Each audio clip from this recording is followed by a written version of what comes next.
Thank you for tuning back in. I had to take the advantage of this beautiful summertime shower with the thunder and the lighting and the rain. I mean, you couldn't ask for a more perfect time to continue the study. We left off where Job is wanting to reason with God.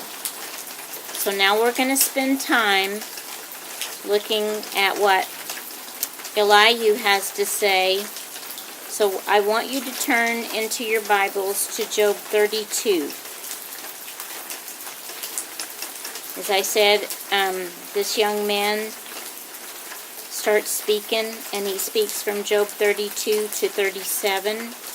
He's younger than all the other men, and he had to wait. But in Job 32:8, he says this, "But there is a spirit in a man,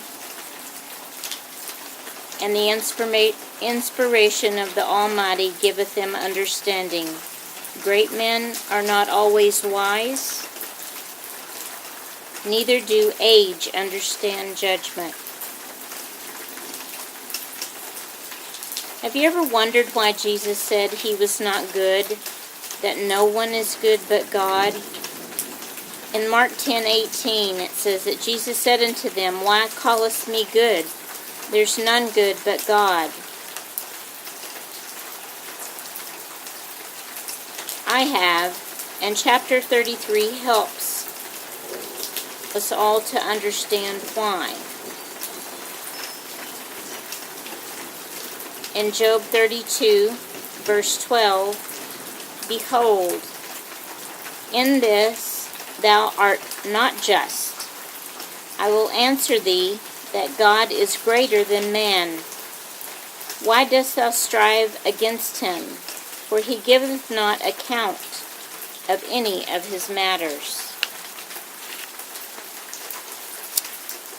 Elihu goes on to explain that God speaks to us in that chapter, either from our dreams or to the pain in the bed, like as Job was going through, to keep us from the pit. In verse 18 in Job 32 it says, "He keepeth back his soul from the pit, and his life from perishing by the sword. He is chastened also with pain upon his bed, and the multitude of his bones with strong pain," like Job was experiencing. In verse 28, "He will deliver his soul from going into the pit, and his life shall see the light." 29, "Lo, all things worketh good, oftentimes with man, to bring his soul from the pit, to be enlightened with the light of the living." Elihu speaks on God's behalf and explains in those chapters. I encourage you to read all of them, but we're going to look at some verses in Job 36, 37, and 38. Elihu is going to remind Job and us about the noise of God's voice, who he is and who we are in comparison.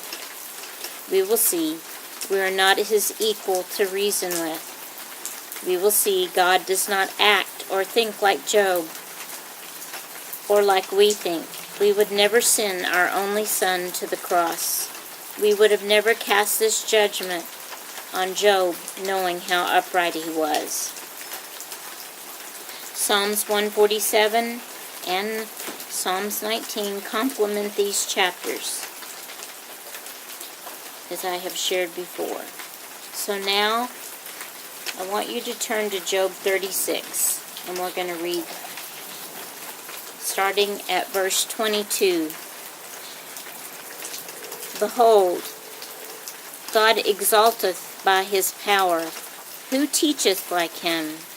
For he maketh small drops of water. They pour down rain according to the vapor thereof, which the clouds do drop, and distill upon man abundantly.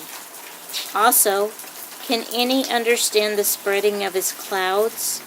or the noise of his tabernacle? Behold, he spreadeth his light upon it, and he covereth the bottom of the sea. For by them judgeth he the people. He giveth meat in abundance. With clouds he covereth the light, and he commandeth it not to shine by the cloud that comes between.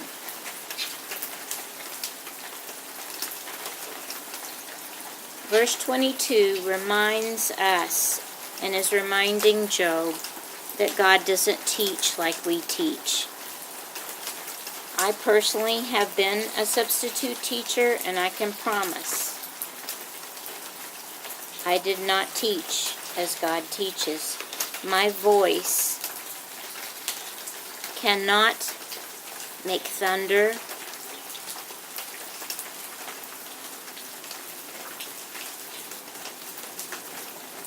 and it cannot make the whole earth shake. So I thank you for tuning back in. In the next video, we will cover Job 37. And God, we just want to thank you for this rain that was so much needed, and to be able to hear your voice and the sound of the thunder.